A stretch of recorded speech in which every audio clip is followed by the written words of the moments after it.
买冰箱的时候，我总有一个疑问：动辄1、2万、2、3万的冰箱，到底跟我们家里平常用几千块的冰箱区别在哪儿呢？是外观，是技术，还是牌子？今天让我们来看一下方太的新品，看看高端冰箱到底哪里不一样。单从外观上来看，方太全球新一代高端全嵌冰箱，表面平整美观，能够满足大家现在对于嵌入式冰箱的需求，而且升级了下导式散热技术，让它不需要像背部散热的冰箱那样，需要在背后预留出部分空间，再加上它铰链的设计，两侧不留缝也能做到大角度开合，完全可以做到嵌入橱柜4面纯平。冰箱门板也可以根据自己家里橱柜的材质样式更换，3步就可以完成安装，看着就跟家里的一个柜子似的，跟环境完美的融合在一起。但是有朋友可能就要问了，全屏嵌是挺好看的，那你开门的门把手在哪儿呢？多好看有什么用呢？哎，要不说人家高级呢，无把手设计，你只需要轻轻一碰，冰箱门就打开了。怎么样，没得说了吧？光看外观那叫花瓶，真正的高级还得看细节的设计和巧思。冰箱重要的技术是什么？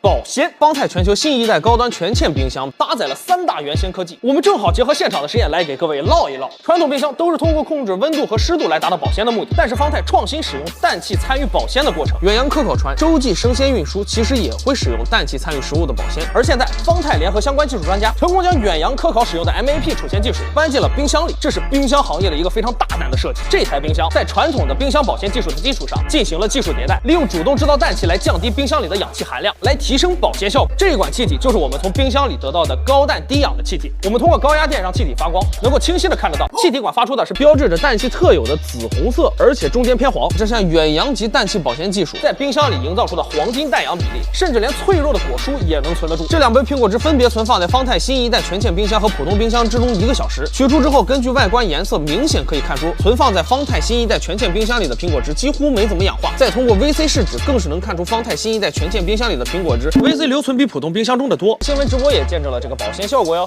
另外，它还有一个非常厉害的技术——原先解冻。经常下厨的朋友都知道，冻肉解冻是个麻烦问题，自然解冻太慢，其他的方法解冻虽然快，但是不均匀，或者容易产生肌红蛋白流失，滋生细菌。但是方太可以做到45分钟原先解冻。可以来看这边的实验，只需要1杯咖啡的时间，解冻出来的肉没有血水流出，而且表里均匀。但是自然解冻的肉状态就很差了，不仅肉质松散，而且还有大量血水流出，同时还容易滋生细菌。同样的直播也见证了这个解冻效果。不光是冻肉，松茸也是一样的。存放在方太新一代全嵌冰箱里面的松茸，水分流失较少，保存的分量更多。哎，那有朋友可能就要问了，经常这样解冻肉的话，味道不会很大吗？哎，这你就不用顾虑了，还有 Air Circle Pro 新风净味技术，哪怕你把榴莲搁里头，它也不会让你的面包串味，净味能力毋庸置疑。说实话，敢于向前迈出创新一步的品牌我见过，但是敢在自家实验室里面供访客亲手上手实验的品牌，方太的确有底气。而且经过我们现场的实验，这台冰箱也是真材实料。不过在体验会现场，毕竟时间和条件有限，没有办法进行时间跨度比较长的深度测试。如果有朋友想看我们对这台冰箱进行深度体验测评，欢迎在评论区里留言，想看的人多，我们就买一台回来测试。